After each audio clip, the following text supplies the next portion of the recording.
very relaxing weekend getaways. Now, before we start our lesson, for this new chapter, let us have Krisha to lead us in prayer. Amen. Thank you, Krisha. Moving on to our lesson proper, can you read the title of our topic for first quarter week 6? You're right. What first comes into your mind when you hear the word poetry? Collection, poems, songs, interesting, Shakespeare, and art. Thank you for that, class. Yes, you're right. Poetry is a compilation of poems that are very interesting. And poets often write it to express their feelings and describe something or even to use it in creating songs. And of course, Marie, Shakespeare is one of the most known poets all over the world. Now, let's have our motivational activity called Mystery Review. Okay, let's form a group. Let's have column 1 for group 1, column 2 for group 2, then 3. Okay, now, let's be quiet. I know that you are all very excited. So here's the mechanics of the game. You must guess the name of the famous poet on the presented short videos that will be served as a clue for the class. Every group has only one chance to answer, and for you to be recognized, all of your members should stand up and say the name of the poet. The group that will correctly guess the name of the poet for most of the rounds will be the winner. Are you guys ready? Okay, let's get started. Was a national celebrity, famous for writing poems about rural life using American colloquial speech. Well known for a few poems that he managed to lodge in everyone's head. Stopping by Woods on a Snowy Evening. Also, Mending Wall. And The Road Not Taken, of course, is probably the most famous of all of his poems.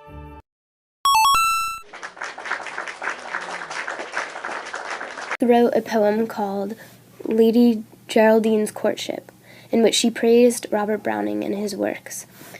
A few years later, Robert wrote her a letter thanking her for her generosity and her kind words that she said about him. He stayed in Italy and was very involved in politics and religion and everything that was going on around her until her death in June of 1861.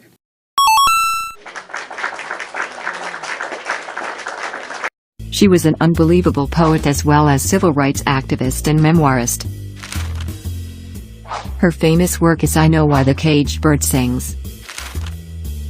She used her surroundings in which she grew up in order to get powerful messages across to the world and its people who desperately needed to hear it.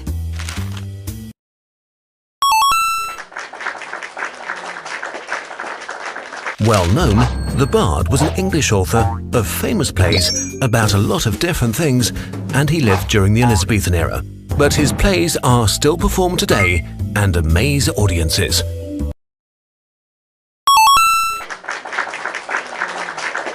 He was a master of the macabre. He wrote horror, he wrote poetry, criticism, fiction, mystery. He was a master of suspense. Called by many the father of the detective story.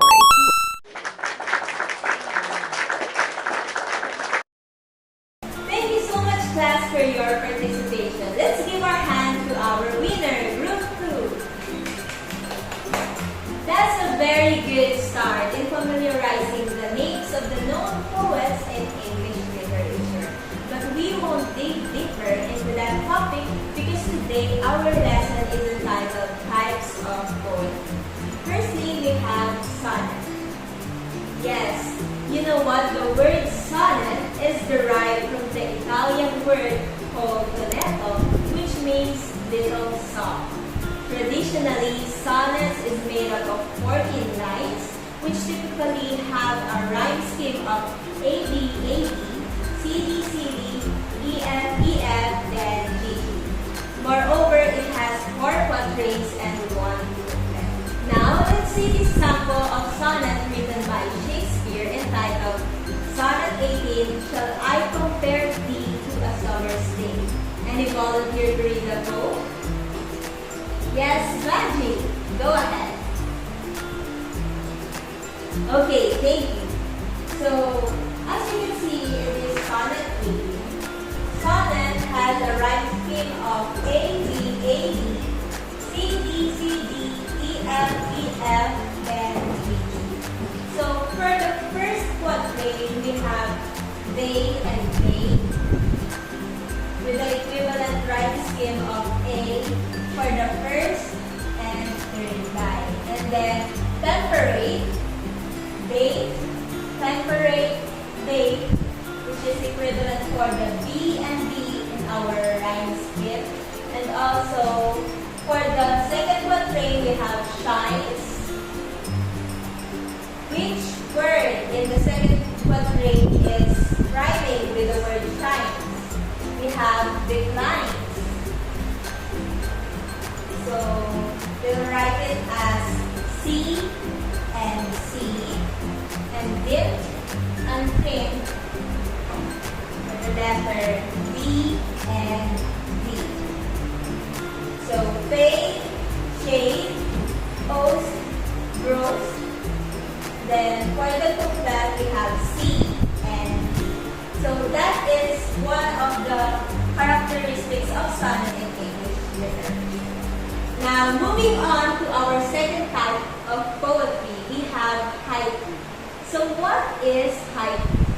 Haiku or hoku in Japanese is an ancient form of poetry that has become very popular all over the world. We're known for its small size because haiku is just consisting of 3 lines, and its 3 lines, we can notice that the first and the third lines have 5 syllables, and whereas the second lines have 7. Here's an example of haiku entitled Toward Those Short Trees. Let me read. Toward those short trees, we saw a hawk descending on a day in spring.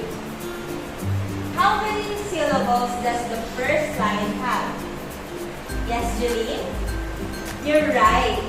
We have 5 syllables as well as the third line. We have 5 here and another 5 on the third line. And then for the second line, we have 7 syllables. We saw a hawk descending. We have 7 syllables for haiku. So again, for haiku is a short poem that consists of 3 lines. And for that 3 lines, we have 5 syllables on the first and third line and 7 syllables on the second line. Lastly, for today's discussion, we have limericks. So what is limericks? Limericks are humorous poems popularized by Edward Lear in 19th century. Again, it was popularized by Edward Lear in 19th century. And they follow A, rhyme scheme, with lines 1, 2, and 5 longer than lines 3 and 4. Additionally, they have a unique sound, and chances are you've heard or read one before. So here's an example of limerick. Again, we have A,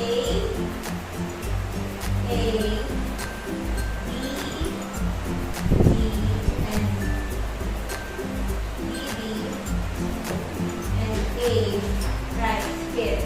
So we have bird, bird, then another bird for lines 1, 2, and for the fifth line.